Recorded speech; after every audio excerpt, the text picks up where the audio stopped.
What's up, everybody? Welcome back to another episode of Stay Hot. My name is Jimi Hendrix, and I'm joined, as always, by my two favorite co-hosts of all time, in Bob Dylan and the Pope. How are you guys today? I'm doing all right. You know, I have a busy schedule, but when Matt called me and said that he needed me to fill in on Stay Hot, I had to show up. It's a no-brainer. Well, that might be the real Pope, but it's still me, Theo. We're just in Halloween costumes, or at least I am. The Pope actually did have to show up for Matt, but I'm still Theo, and I'm having a good time. I'm watching the Packers, unexpectedly for me, put up a 10-point lead on the Arizona Cardinals. And I guess I shouldn't be surprised because the Cardinals don't have a playbook. You did take their playbook. Theo stole the playbook. I did steal the playbook. I was rummaging around the offices in Glendale, and there it was, just kind of lying there out for anyone to take. So I took that.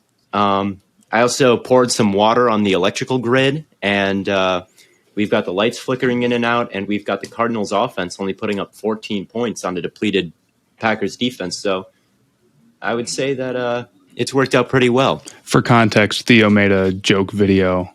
Oh, it was no joke. He made a video Wasn't a joke. Where he allegedly stole the Cardinals playbook and was at the stadium and whatnot, but it got taken down because TikTok hates fun.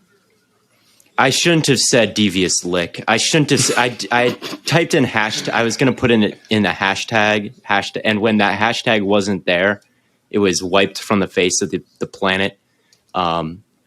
That should have been my red flag that I shouldn't have it anywhere in the video, but I did have it in the text, and I think that's what got me. And devious licks, none of us are in high school anymore. We're all in college. But yeah, I went back home for fall break, and my sister was telling me about how those have impacted her high school, my old high school. Apparently, like, they're offering rewards if you catch vandals, and someone like stole the fire extinguisher and like let it loose in the auditorium. American high schools are just chaos right now. People are actually doing devious licks? This is a real thing. Yeah. All over the states, man. It's a crazy time to be alive. As always, make sure you leave a like, subscribe if you're new, leave a review. All those great things help grow this podcast on all platforms. And if you haven't yet, make sure you follow @StayHotPod on TikTok for some awesome content there as well. Just so we're clear, our first Ed Sheeran hat giveaway is already happening.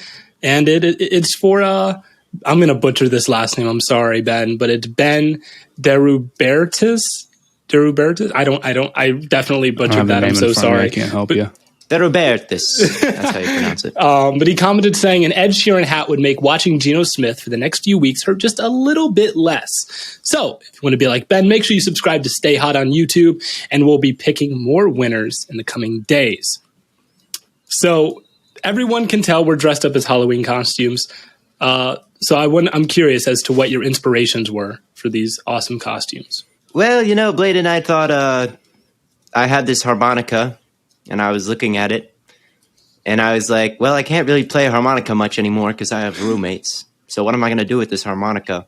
And Bob Dylan costume came to mind.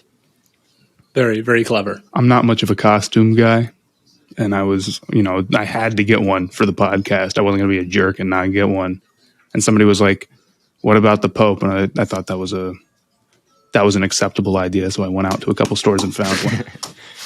You went out to stores. Well, you didn't order it from Amazon. Well, I only did this a couple days ago, and all of them were not going to get here in time for the podcast because I have to have it Thursday. So fair. Yeah. Technically, my entire costume isn't even here yet. I'm missing a scarf. Very tough. Very sad for you. It literally, I'm like crying in the club. I'm having a hard time with this one. I can't walk through doors. I'm already, I don't have that much clearance regardless. So every single door, we're just, Yeah, you're like 7'3" with that hat. Dude belongs in the league. Like, get this man a contract. Block shots with your hat. But we have tons of stuff to talk about today as Week 8 begins. Obviously, Theo is watching his Packers win despite locking the Cardinals, which, I guess it's fair. Either you're right or you're happy, and this is the best team in the league, so I guess I understand it. We're also going to be answering your guys' voicemails. We promised you guys on the Halloween episode that we would do kind of a a fearful voicemail episode. So things that you guys are scared of with your favorite team, we're going to either ease or affirm your fears. And then we'll preview some NFL games, talk a little bit of NBA, and maybe we'll touch on our fantasy football league if we have time. But before we get into all that good stuff, we have a new sponsor. And is it fair to say that it's life-changing?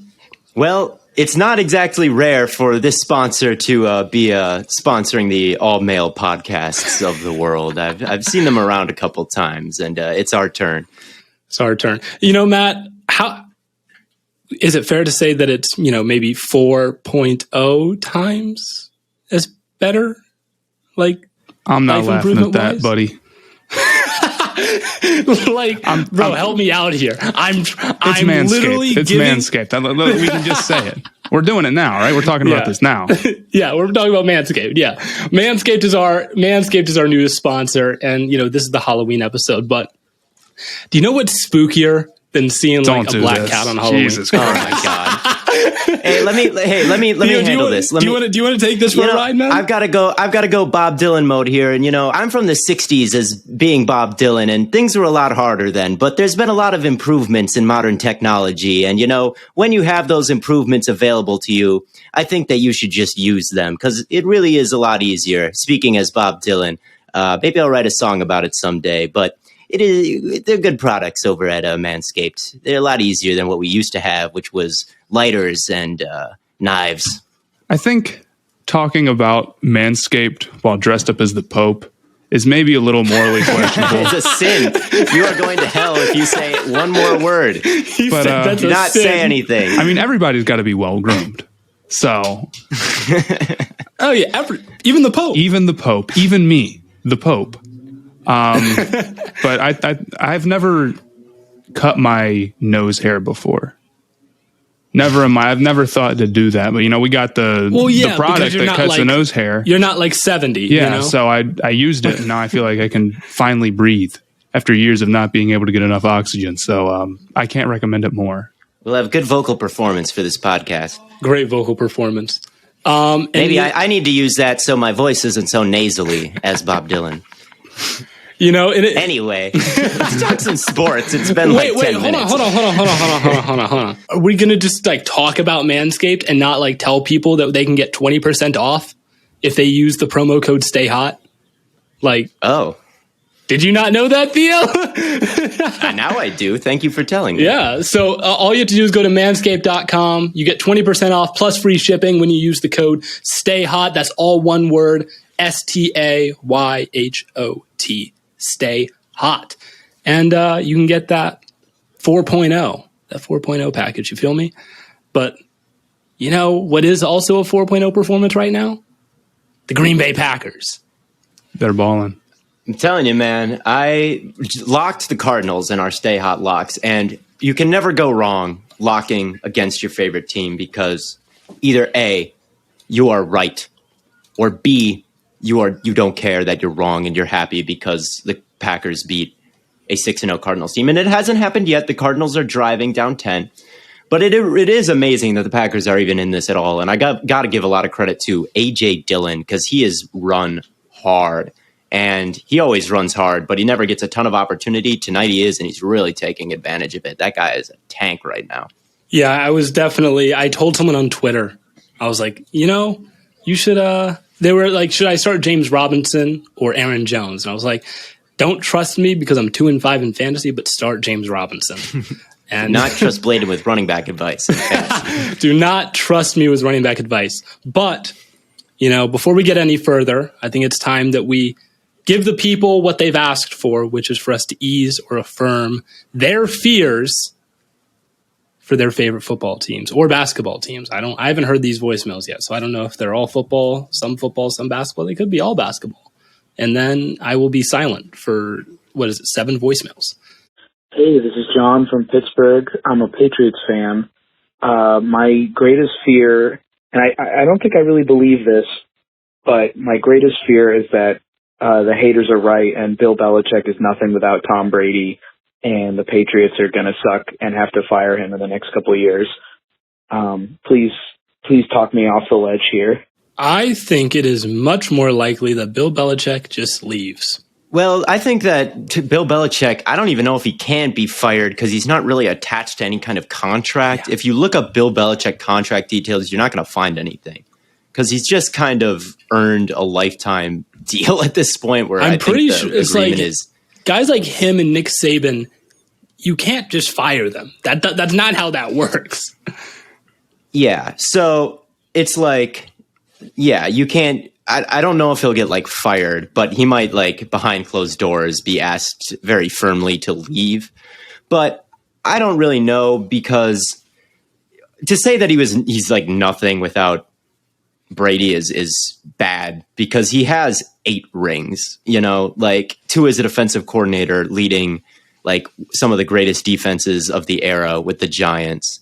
And then he became the head coach of the Patriots and, won 6 more rings there. So it's like when a guy has 8 rings and everywhere he goes kind of breeds success he's probably not a fluke.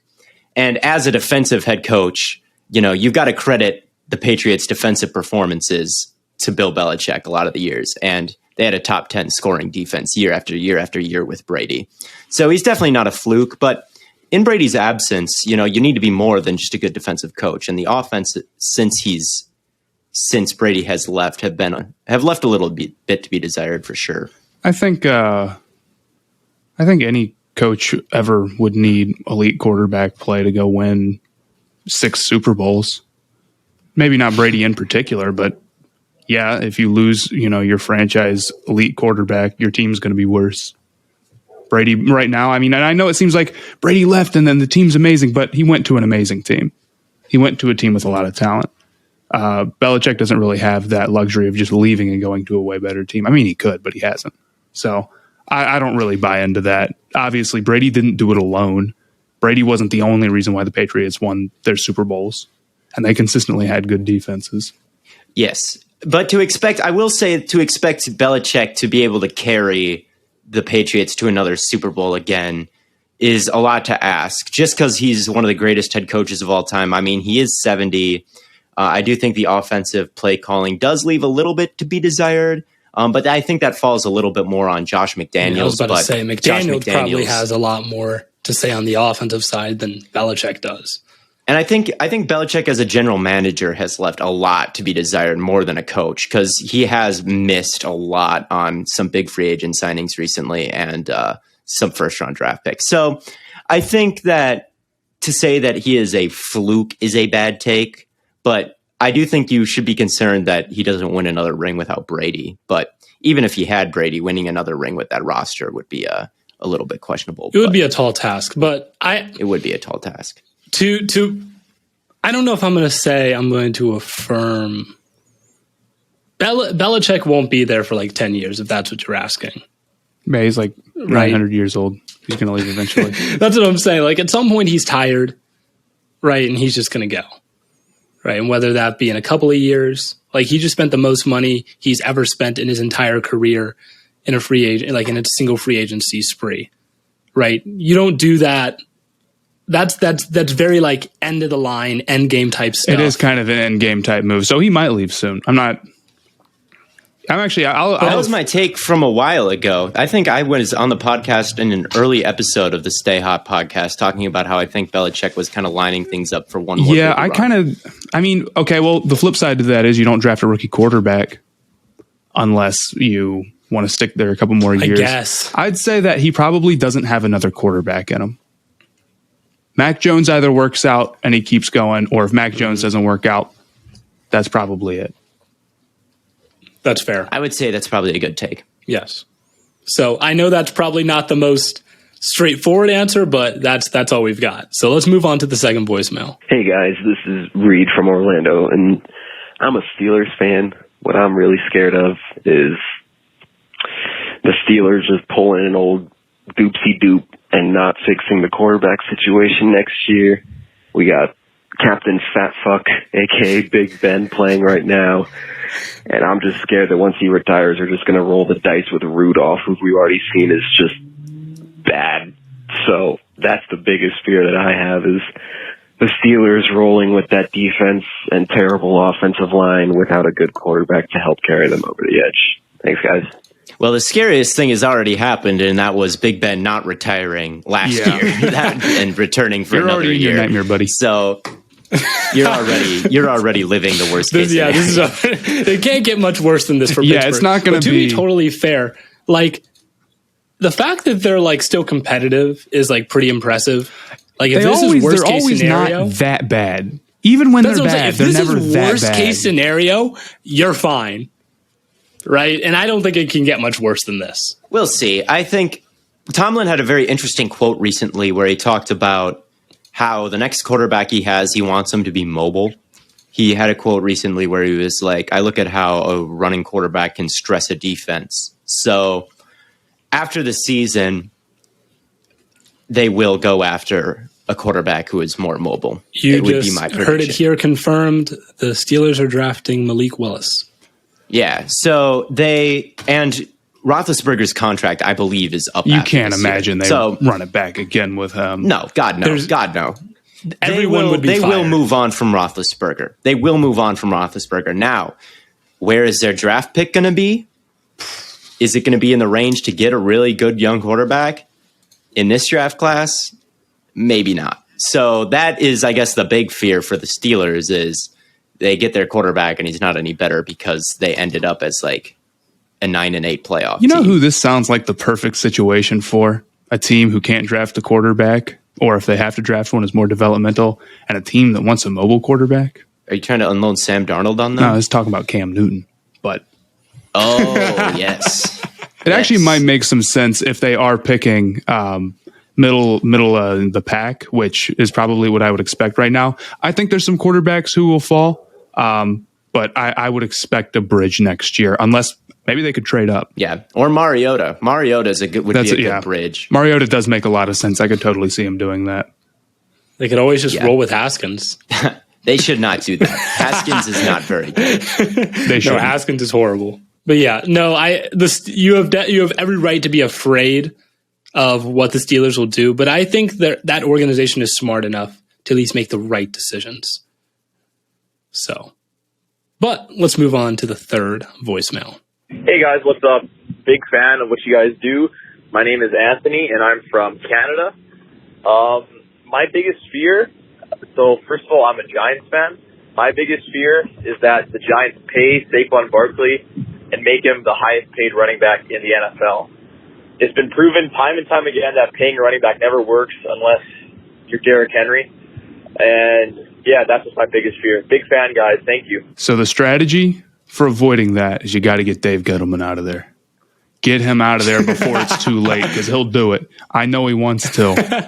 But I think pay him like $20 million a year. Yeah, I think even for a front office that you don't trust, Saquon's just too injury prone for them to pull the trigger on it. I know he's good, but it would be tough for any team to justify. Yeah, I wonder if he would even demand that much. Like, I wonder if he would stay in New York on like an Aaron Jones type deal because of all the injuries that he's suffered over the past couple of years.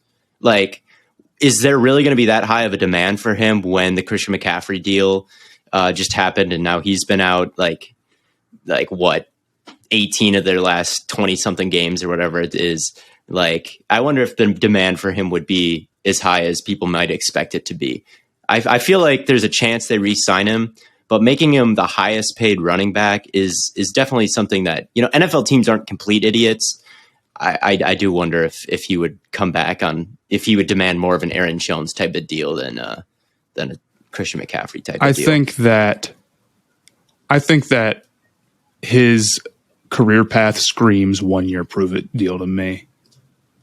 Yeah, I think that'll happen. If I were him, I'd go to somewhere with a good offensive line for 1 year, rack up some numbers, and then go sign a big contract after that. Yeah, if I was him behind that offensive line on the MetLife turf, I would be like, I don't know if this is where I want to have my 1 year prove it deal.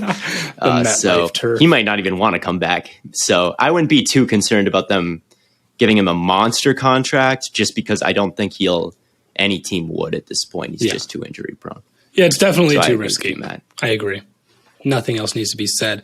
Moving on to the next voicemail. I'm Blake from East Lansing, Michigan, and here's a scary scenario for you guys. The Lions going 0-17. I need your guys' positive input on the future of the Detroit Lions. I need something to take the pain away. I can't keep doing this, man, every week. I can't keep doing this. I need something. And Matt, I need you to say something nice about the Pistons too, because I honestly can't take this anymore. Thanks, guys. Both those teams are winless right now. This is extremely tough. Wait, the Pistons are winless too? That's brutal. You know what? I'm feeling the Lions have decent odds against the Eagles. Maybe they get it this week. Yeah. They've got decent odds. They'll get one. They're my upset pick. They've been so close. They're going to get one. That's what I'm saying. They have Philly this week. They have the Falcons down the line. They have the Bears in a couple of weeks. Have they played the Bears? Yeah, they lost to the Bears when they played them. It's not the easiest schedule in the world. I'm going to be 100% honest. It's a tough schedule. Like going 0-17, not unreasonable. But like, come on, bro. Like, you can't be the only team to go winless twice. Going 0-17 is so hard. Last year's Jets were so bad, and the whole year I was like, they're going to get one, even when they were like 0-10. You know, man, I don't want to talk about. I don't want to talk about that. It was difficult for me to imagine. They won one right before that. They won their first one was against the Rams, and I actually said they'd win that game before. I don't know why I said that, but I did. It's in conclusion, there's been a lot of bad teams in the history of the NFL. There's been a lot of 0-7 teams in the history of the NFL. There's not been a lot of 0-16 teams. I think Lions fans might be a little bit more scared of it because they've seen it happen before and it had never happened before. Trust me, I've seen it happen before too. It is possible, but not when there's such a big. I think the coaching staff is a plus. I think the offensive line is a plus. So, they have an identity. Mm-hmm. They have aggression. They've been in some games. They'll get at least one, and I would be willing to bet they win end the year with 2 or 3. And here's the thing: if Green Bay clinches the division, they might just rest their starters the last week. Yeah, that's true. Week 18 against Green Bay is a very, very nice game to have. Hopefully, they will be resting for that one. And the Packers, with 4 minutes left in this game, just stretched the lead to 31 to 21. So it's, I'm going to give the Detroit Lions 3 wins. I think they'll win this week against the Eagles.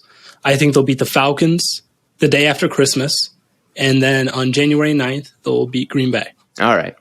I don't know about anything nice to say about the Pistons. I know that Cade Cunningham hasn't been playing, so that is probably the nicest thing you can say about them is there's help is on the way. Help is on the way, as Shannon Sharp would say. Outside of that, it's been rough. You didn't lose by double digits today, though, so take what you can get. And Sadiq Bey is nice. They've had a tough schedule, though, too. They played the Bulls twice in a couple days. So what are they, 0-4? Yeah. Half those games have been against a really good What is the worst team. record in NBA history? Bobcats, Charlotte, right? 7-59. 7. Well, wow. It was a shortened season. So, I just saw something on TikTok about that season from Charlotte and the wind differentials and from Dorktown, yeah. So it was green above and the losses were in red. And if they lost by 20, that was not an off night for them. If they were losing by 20, that was about average. Losing by 40 or 50 started to be whoa, that was pretty bad. But man, they were deep in the negatives every single. They weren't good. That's brutal. They're not going to be that bad. The Pistons are not going to be that bad. And Cade Cunningham looked really good when we were at Summer League. He had a really good Summer League performance. So, yeah. Help is on the way. It'll only get better. Help is on the way. It can only get better. Yeah, I mean, look, the Browns went, 1-15, then 0-16, and now look where we are. So there's hope. I promise. 4-3. Someday the Lions could be at 4-3. I'll block you, Theo. I will. I'll do it. But moving on to the next voicemail. Hi, my name is Joe from Texas. I'm a big Mavs fan, and I'm really terrified that this whole Luka, Jason Kidd mess might get really bad, and Luka might request a trade because I don't see this working out well. I was talking about this today, and the way I put it is that the Mavs are in such a hole with the Porzingis contract that if he doesn't step up, it's hard for that team to put a better supporting cast. around Luka compared to what they have now because they lost a bunch of picks from that, and the contract's really bad, and they're not really a free agent destination. So even if they had money, what would they do? So even in a perfect world, I don't know if there's a next move there to make the team significantly better and get them out of the first round. And then the other problem would be that they're not in a perfect world. The front office really isn't even that good. So if even the best front office, even if the best general manager would have a hard time digging them out of that hole, the Mavs make me a little worried. It might be tough. Yeah, and I was thinking about this the other day because I just remembered that there was a bunch of like sexual harassment happening in the Mavs organization that Mark Cuban had to answer for a couple years ago. And then I was just listening, like I mentioned, I think in the last podcast, I was listening to another podcast where I think his name was Vulgaris, the alleged shadow manager of the shadow GM of the Mavericks, was like on talking about what happened there. And then, so like that's two kind of big scandals that suggest the Mavs are like poorly run that have happened in the last couple of years. They're like the oversight is kind of all over the place. So those are two things there. And then you hire Jason Kidd, who had a book published pretty much about all the bad things that have happened under his watch in Milwaukee. So it's definitely, and the Mavs are kind of bad. They're kind of a bad team around Luka. So there's like definitely some reason to be concerned. However, it was kind of dysfunctional last year, it sounds like, with the Mavs, and Luka still decided to stay and sign a supermax. So if he is going to get frustrated, like it hasn't happened already, so I guess you can look at that and be like, okay, it might be, he might eventually request a trade like years from now, but it'll be probably a while down the line since he just signed that huge contract. I kind of think your fears are valid, though. I'll say that. I'm worried about it too. It's weird because with the Rockets Nets trade for Harden, those future picks are worth so much because, you know, in 2027 or at some point, these guys, because they're really old and they're injury prone, you can bank on eventually the Nets will be bad and the Rockets will probably get a good pick. But the Mavericks picks don't have that value because they have Luka locked up long term. And with him on the roster, you pretty much know that you're not going to get a lottery pick. So their trade assets are rough right now. And they've got a negative contract that they can't get off of. And Luka is already, you know, we've heard some reports that he's not super happy. And I didn't like the Jason Kidd hiring. Just so much I don't love about that team. They're still probably going to make the playoffs. But they could be in the play-ins easily this year. So I definitely am worried about them. All right. Sorry. He was just like, apologies. Trick-or-treating around Dallas in my Jason Kidd costume. I'm going to destroy the team chemistry. All right. Moving on, we have two more voicemails. Let's move on to number 6. Hi, my name is Max. I'm from Denton, Texas, and I'm a 49ers fan. And I'll tell you what, the biggest fear is I don't know if Kyle Shanahan can figure out the right offense to run with Trey Lance. Because every time a game against Arizona, we started him, we ran QB power around 5 to 6 times, and almost every time it didn't work. And I just think that we're being a little too reckless with the person we're giving up our entire future for. Because, of course, this season we're doing bad. We don't have a pick. So that's my fear, that Kyle Shanahan can't figure it out with Trey Lance. I just want to say I'm scared of something right now. The Packers are choking. I said that they took a double-digit lead. They ended up not scoring, turning the ball over on downs, and now the Cardinals are in field goal range with 2 minutes left. Not good. Yeah. So that's what I'm scared of. Yeah, that's Can you guys affirm my fears before we get to that one? Oh, I'm sure Kyler Murray is going to throw a pick here, so don't worry about it. Yes. But I don't know. The Cardinals have a lot of momentum right now. But as far as the 49ers go, man, I'm going to take this real quick because I said, earlier this year that Kyle Shanahan might be a fraud. There's a reason why he has a losing record as a head coach. Right. And, you can chalk it up to a lot of different things, but he's had some talented players. And sometimes I wonder if he just doesn't quite know what to do with them. Sometimes I wonder if he just gets these super talented guys and just tries to be very, I don't even know what the word it would be, but you talk about running QB power 5 or 6 times. I don't know. Maybe to an extent. I just can't imagine you're like supposedly the league's best or one of the league's best offensive minds, and you have a losing record as a head coach. That just doesn't add up to me. I don't have a problem with them running QB power. If I had Trey Lance and he's like 6'5" and like built like Cam Newton and kind of is huge and runs real physical, I'd run QB power too. Like that's just I think that's putting him, especially right now when he's only had a couple reps of college football compared to other guys. Let him do what he's comfortable with. Let him do what he's good at, and that's running a shit ton of QB power because that's what he did in college. So Trey Lance running QB power is not what I'm concerned about with them. I don't think that that's bad play calling by Kyle Shanahan. And I don't think schematically Kyle Shanahan is bad at all because all the best coaches in the league, LaFleur, McVay, Zach Taylor for the Bengals right now. McVay himself. Like, I'm going to keep it a buck with you. If you ask Bengals fans how they feel about Zach Taylor, they are not happy. They're changing their mind. They didn't like him before, but I'm sure they're changing their mind. And Zach Taylor does some different stuff than you would see with the LaFleurs of the world. But that kind of tree that was in Washington, all those guys have branched out and found a lot of success in the league with kind of similar-esque systems to each other. It's not the system that Shanahan is running that is a problem. I think it's very good. The problem with Shanahan is like you draft Ayuk and if he's not perfect or if there's some off the field stuff, he doesn't get any snaps. Like, is his leash that short? Is Jimmy Garoppolo any better than he was the day he stepped off the plane for New England? Has he developed at all? Coach Vass is a guy I love a lot. And he asked the question on Twitter today, has any Shanahan ever developed a quarterback? Even his dad is like, has anyone developed a quarterback? So it's like, I think less the scheme is the problem with Kyle Shanahan and more the like handling of the personnel. And it's like, why is Ayuk not out there? That's my main thing. It's like, why is Ayuk not out there?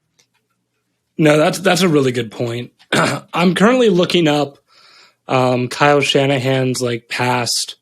Okay, yeah, I just had to double check that 2012 Washington team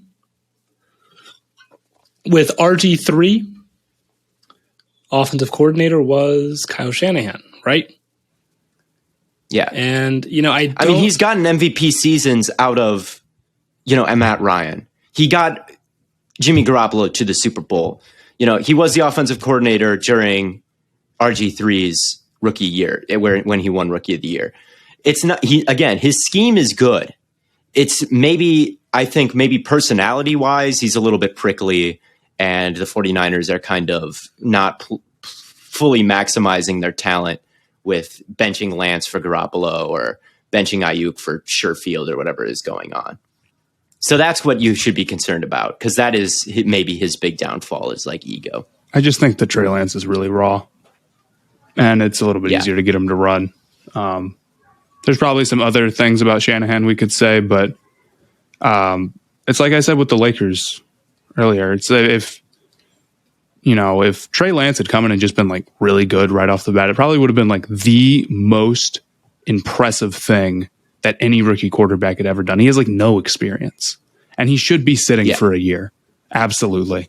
I used to be of the opinion, not even that long ago, that, you need to play your guys to get them better. And there's some truth in that. I don't think it's bad to play them, but I think sitting a year might be better for a guy who's played 13 FCS games. These are growing pains that were pretty likely to happen with any quarterback ever, no matter how talented you are.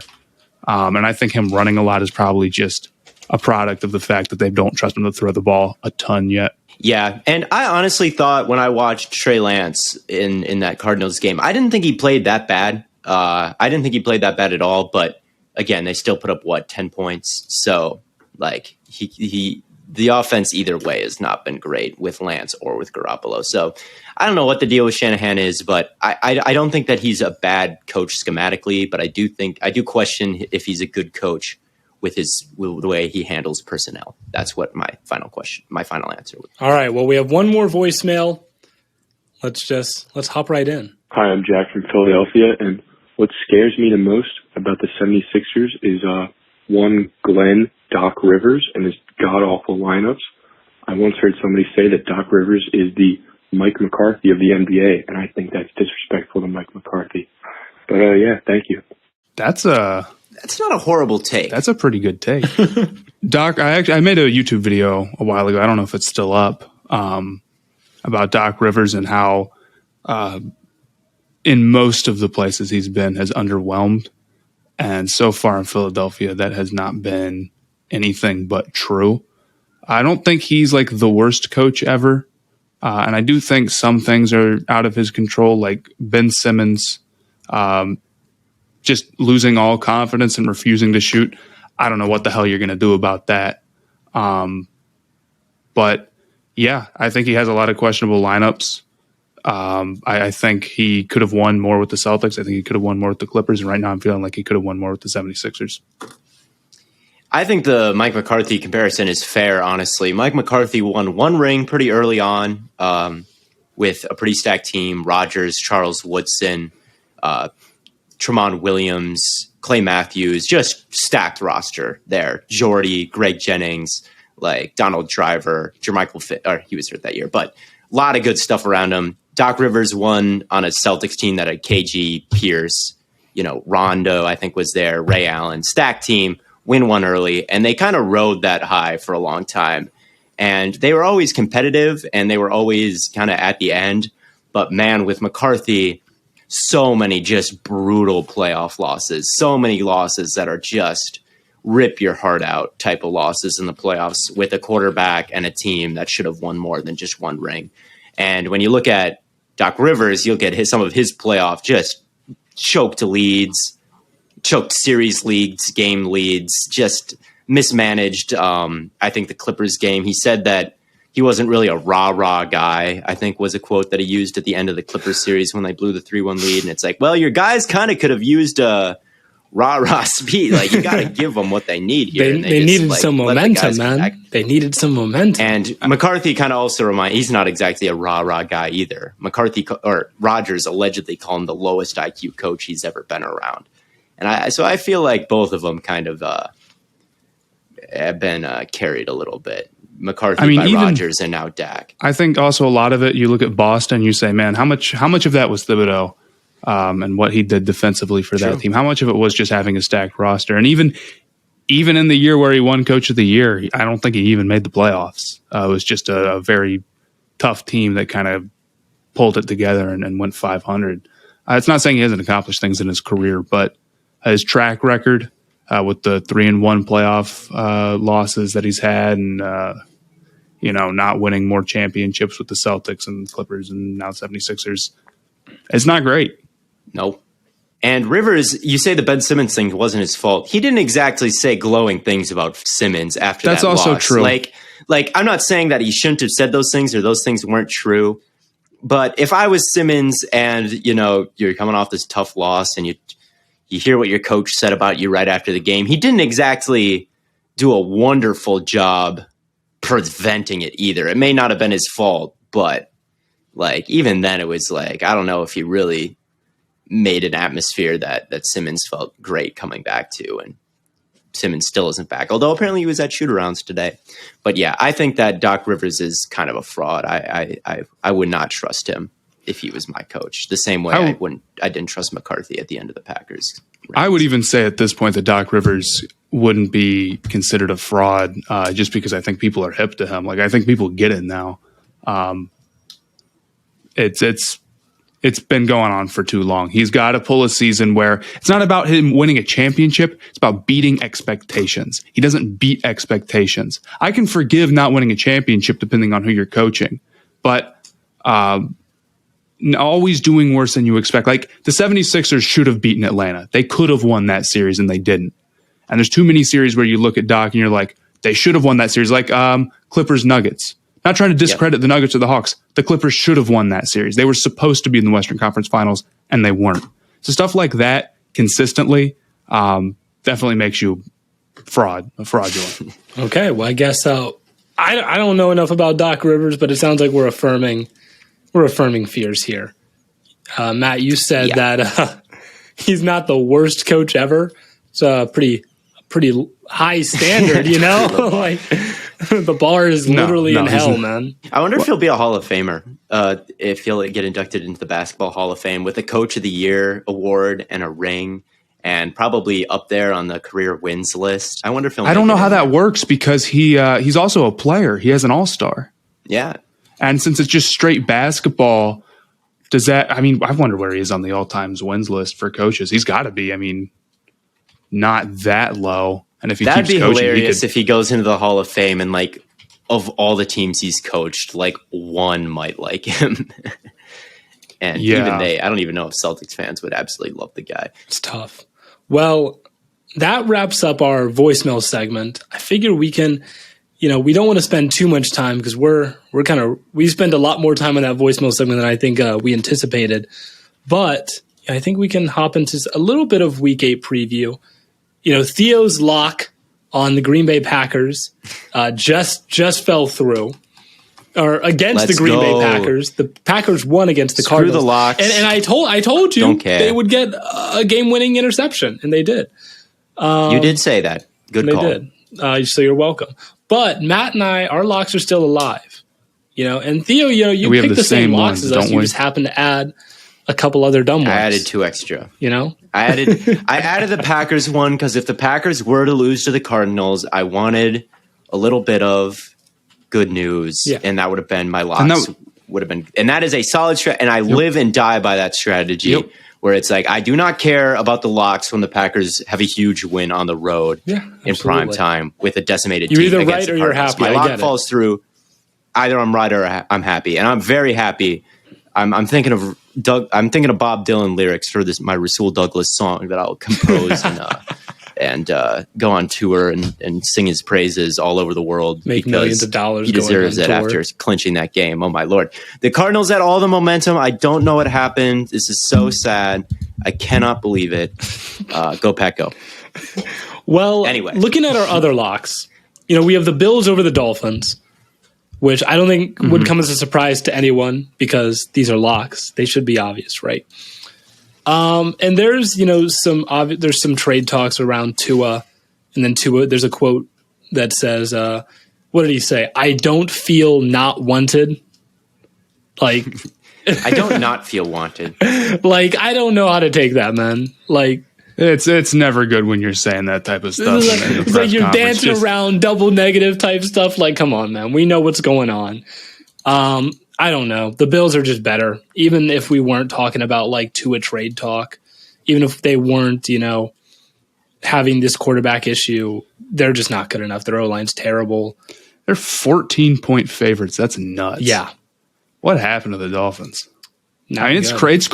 Are they the most disappointing team of the year? Here's my thought on the Dolphins. I was thinking about this last night. Because my whole theory on why Cliff Kingsbury was going to be a good coach this year is because I was like, give him a full offseason with this roster. He's going to get them right. And he did. Maybe the Dolphins benefited from having that no offseason. And they were able to just like run a bunch of like crazy blitzes at people. And they were able to have a ton of success with it.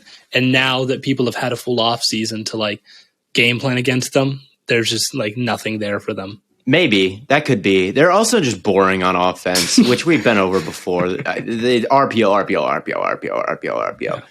Go away. I don't want to see the Dolphins anymore. Let's talk about another team. There's actually a lot of good games this week. Yeah. This is a nice palate cleanser. We were talking about how the Lions could beat the Eagles this week. That's like a reasonable shot. That game should be close. Like when we were doing locks, it was pretty tough, which is why I probably shouldn't have gone with 5. But I mean, Vikings-Cowboys, that could be a good game. I think the Cowboys will win that game, but the line is close there. Saints-Buccaneers is an interesting rematch. The Saints dominated that in the regular season last year. I think Chargers-Patriots will be close. Yeah. I think Browns-Steelers should be an interesting game for sure. Colts-Titans. Browns-Steelers is a big I'm scared. one. I can't lie. That is a big one. Because the Browns have been letting, here's the thing. I've gotten all my Browns talk out. I was on a Browns podcast on Tuesday. So, like, I got to talk about Browns for, like, 40 minutes straight. But all I'm going to say is the Browns defense has let up a lot of big plays this year. And Chase Claypool and Deontay Johnson are very, very good receivers. It scares me a little bit. And the Steelers defense ate Baker Mayfield's lunch in the regular season last year. They beat him up, just destroyed the Browns last year. Baker Mayfield does not have a great track record of success against the Pittsburgh Steelers. So definitely a matchup that could go either way, in my opinion, even though I think the Browns have a little bit more talent. And he's not 100% still. So I would like to see the Browns be more reserved offensively. I don't want us to try anything crazy. Well, is Chubb and it doesn't even really matter because the O-line is so good. And Dearness Johnson and the running back, and Demetric Felton's really good too. And our O-line's just nuts. So it'll be interesting. And Odell is banged up again and struggling a little bit this season as well. So. The wide receivers are kind of depleted. Quarterback is depleted against a team that's had a lot of recent success against the Browns. I might pick the Steelers in this game. I might hate on the Browns a little bit. Come on, Theo. You're already on my bad side today. Come on. What did I do? That'd be brutal. They'd be 4-4 and last in the division. I don't want to talk about it. That would be a brutal loss.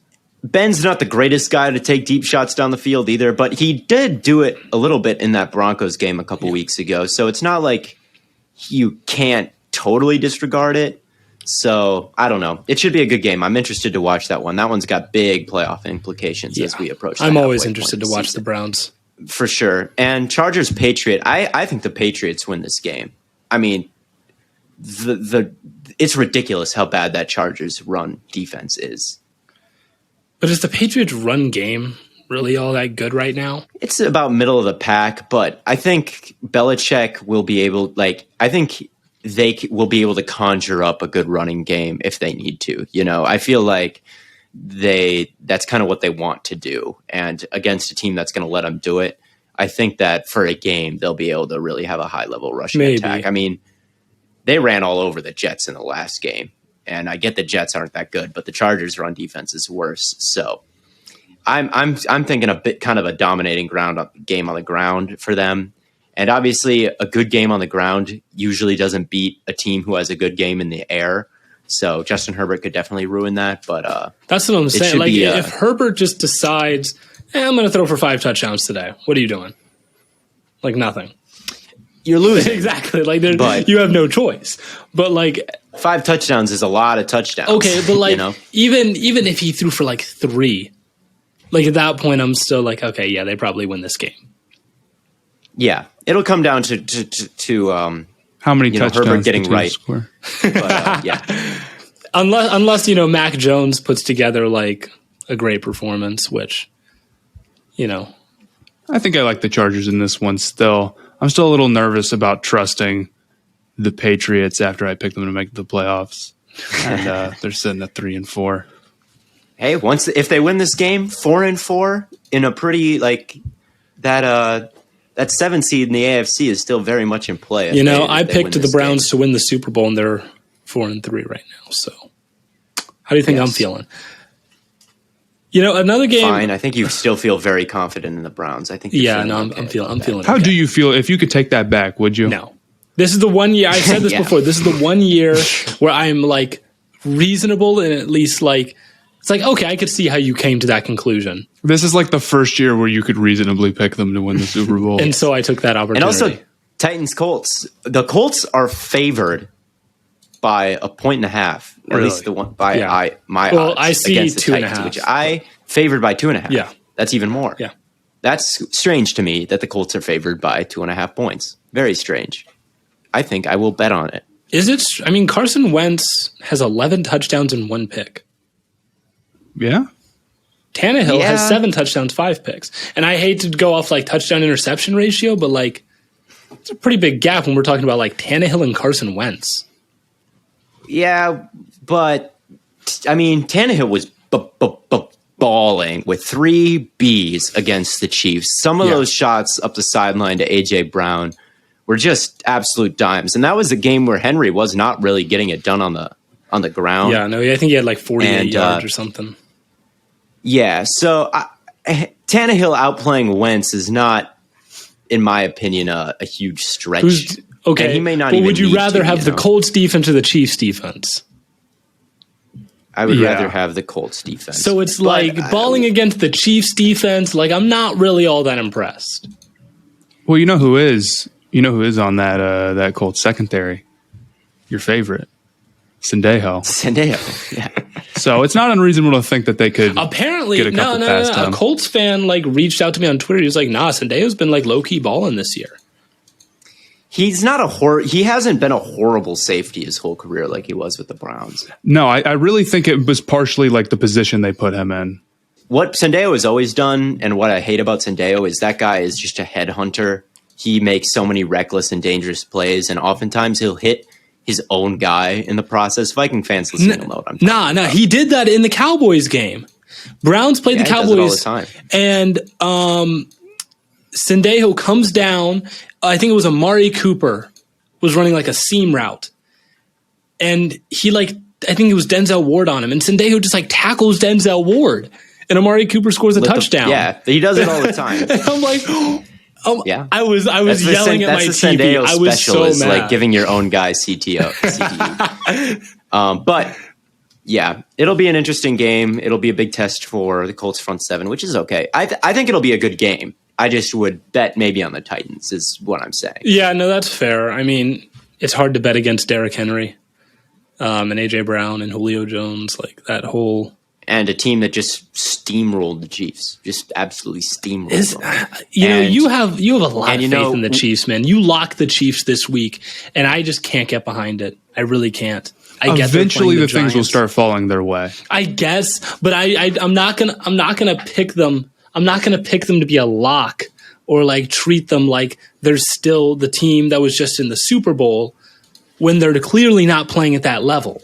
No, they're not playing at that level. But, or going back to Titans, they just crushed the Chiefs team, and Mahomes was big game hunting. That was his big problem. He was trying to make plays happen down the field that weren't supposed to be there. Something that Carson Wentz maybe tends to do as well. So I think they can maybe just kind of implement a lot of similar things that I guess that's fair. And Taylor and Hines are both questionable. Anyway, that's fair. Moving on to the Chiefs. Yes, not a great game from Mahomes. One of probably two truly bad games in the history of his career. Let's be real here.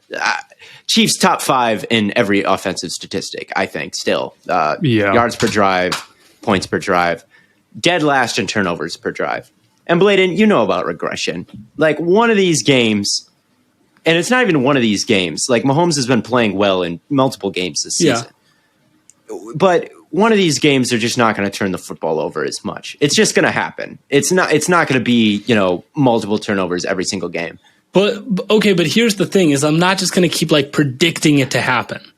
Right? I know at some point it will happen, but I'm not just going to be I think I've only locked the Chiefs one time this year, and I think it was against Washington, and they won that game 31-13. It's not like I'm locking them against Baltimore. Yeah. It's not like I'm locking them against, Tennessee last week.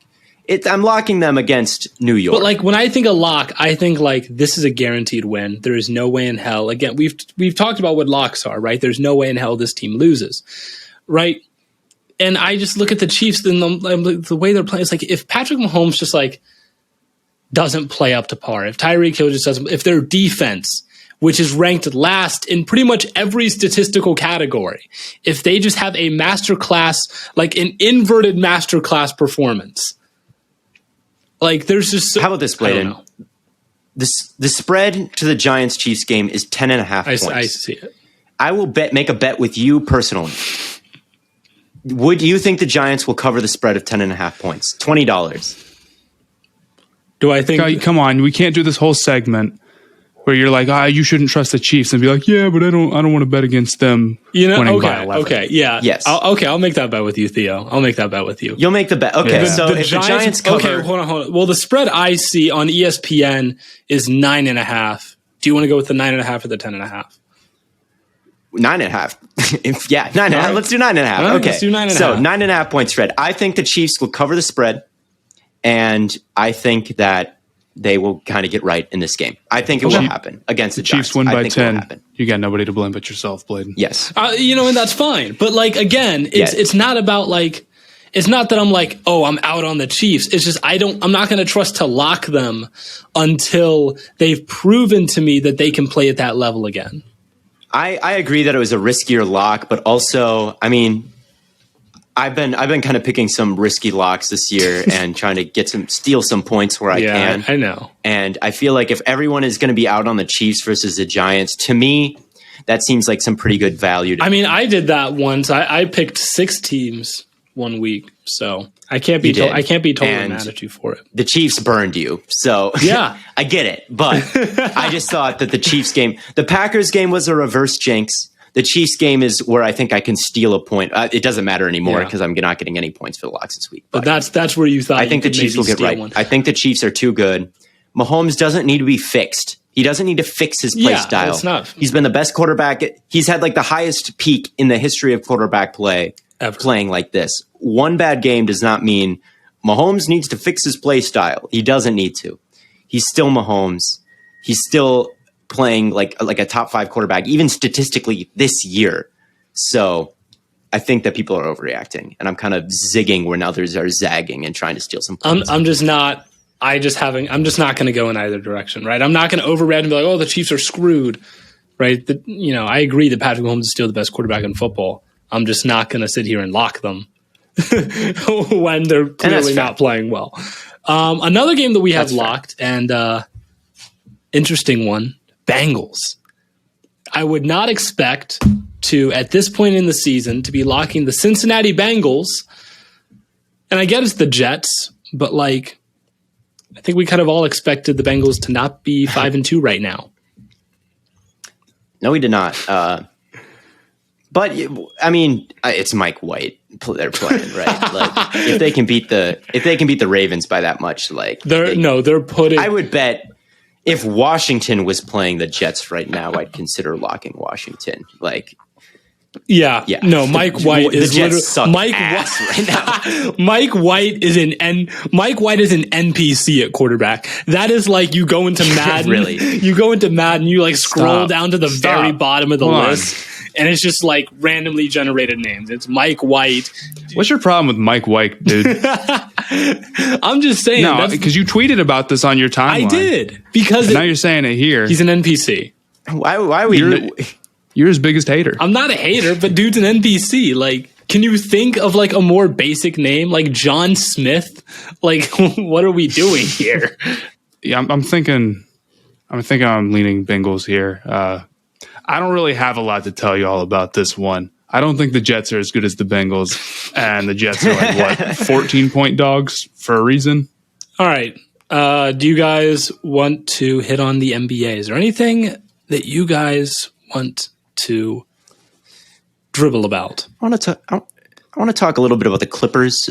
Clippers are 1-3, 1-4, something like that through a week in the season, and I'm telling you, it's Paul George surrounded by mid, Skyline Chili, mid.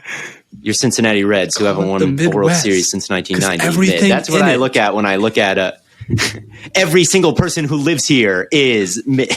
Zubac. It's not great around Paul George right now. And it's is Ty Lue really the type of coach that's going to elevate a mid roster?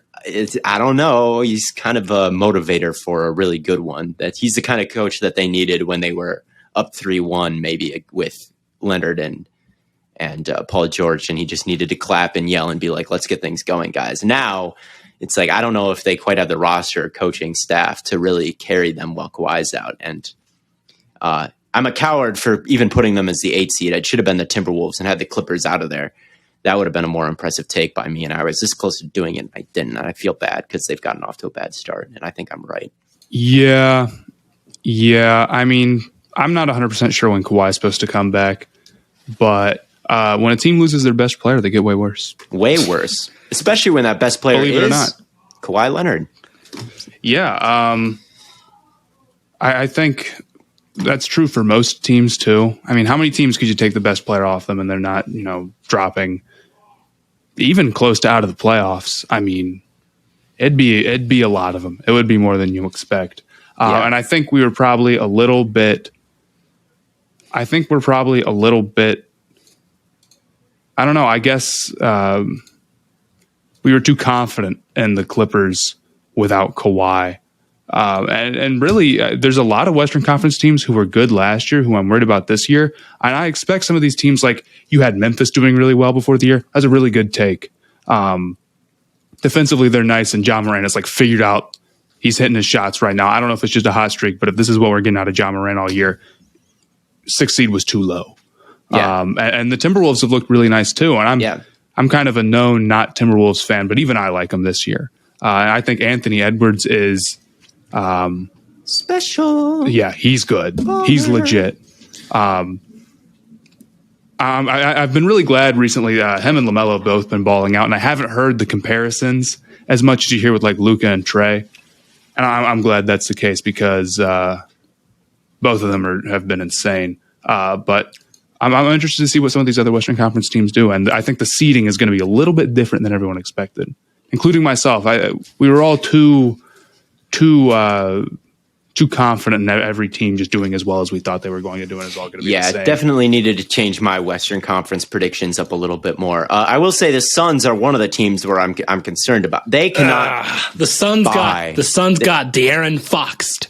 They didn't. They got Harrison Barnes. Is what they got, and Harrison Barnes is like ridiculous so far this season. He's averaging like 28 points a game, like 12 rebounds and like 4 assists. Like if the season ended right now, he'd be like an MVP candidate. It's hilarious. Just drained a game-winning buzzer beater contested shot to beat us.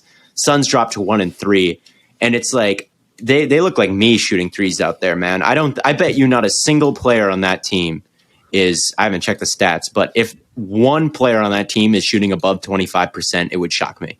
It would shock me. Chris Paul. I'm sure somebody is. Not from 3. I promise. Cam Johnson on the season or for that game has not like made one this year. He hasn't like even made one. I think, or at least when I've been watching. Jay Crowder is like 4 of 26 from 3 or something.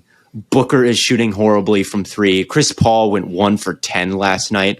I mean, the 3-point shooting has been as atrocious as I've ever seen from an NBA team in a 4-game stretch. Devin Booker is currently shooting 33% from 3. Okay, he must be like 2 for 6 or something. He must be like, what is he? He has not hit more than 33 for 81. Or that's from the field. 8 for 24. My bad. From 3, yes, yeah. So 8 for 24 through 4 games is not ideal, and she's shooting pretty bad in general. Shooting is something that it's like, okay, if you're a bad shooting team, eventually you're not going to be that horrible. But man, they've been really tough to watch on offense because it's just jump shots missing. And DeAndre Ayton was historically good in that first half against the Kings. 1 shot in the second half. Like, what is that? Well, when you are coming off the longest season of any team and the shortest off season of any team, I think being cold to start the year is not super, super unexpected. I think the Suns are proven in my eyes to an extent. So I'm not worried yet. I mean, they're 1 game winner away from being 2-2, and it's like, okay, we lost a couple. Don't worry about it. Yeah. So I would say I'm all right with them. I think they'll be all right. You shoot 25% from 3 in a game. You're like, well, make my threes more and we'll win. True. I had them as a 2 seed this year. I'm just saying, like, they might be significantly lower than that. I don't think they're a top 2 team in the West, even with the returning roster. And it's just, they have not inspired a ton of confidence in me. And when you lose, it's like, yeah, it was just a really special season last year. And it's tough to repeat that when you don't really have a top 10 player on the roster. It's just here's what I'm going to say. I know I'm not the big basketball guy here, but we're 4 games into an 82 game season. Yep. Maybe we slow the roll on backtracking on takes that you made in preseason when we're not even 10% through the season. But we got to say something, I guess. Yeah. Yeah. There was a point in time last year where people were calling Curry a fraud because he was shooting bad early in the season. So if it can happen to him, it can happen to anybody. Yeah. There's some Dame shooting poorly through 4 games is to me totally fluky, especially when he played well last game. He had a rough 3 games. I said this. Last game. I said this on my TikTok. I'm willing to bet you that Dame doesn't shoot 8% from 3 for the rest of the year. It's like the same thing with like in the NFL. Like after one game, people are like, "Oh, XYZ." Like last year was when the Buccaneers got destroyed in week 1, right? And and even like I was like a Buccaneers hater at that point, right? And I was like, see, the Buccaneers aren't any good, right? But it's like you're not even 10% through the season, and we're gonna start talking like the season's like halfway done, right? So NBA, not too much to report on, but I just want to call the Clippers. I was low on them before the season, and I should have been lower. That's my main takeaway. And we can't talk about the Lakers for a month. We already said we wouldn't talk about the Lakers. Yeah, no more Lakers. We'll reassess the Lakers in a little bit. We can't every single game. We can't be like, have the Lakers figured it out yet? The Lakers figured it out yet. Let's talk about it for 10 minutes. I don't know if I'm totally out on the Clippers yet. I will say. I want to see if they can turn it around a little bit, and George did have a bad game. Yeah, he only had 12 points. But I definitely am worried about them being worse than I thought. All right. Well, does that wrap things up for the spooky, scary Halloween episode? I feel like I should have been prepared to like play a song. I'm dressed as Jimi Hendrix, and I'm not prepared to play anything. So I'm sorry. Good job. I'll serenade you with my harmonica. I can end with a Rasul Douglas. we can end with a Rasul Douglas song. But before we do get out, make sure you guys call in for the Stay Hot shout out on Sunday. 15 to 20 seconds, rant about your favorite team, good or bad, whatever you want to go for. Just 15 to 20 seconds. If you go over 20 seconds, we're going to cut you off. That's your only rule. But yeah. I think that does wrap things up for us. As always, tons and tons of content coming your way on all platforms. Make sure you tune in for Monday's episode where we recap NFL Week 8. And, until next time, from Jimi Hendrix, Bob Dylan, and the Pope, we will catch you on the flippity flop.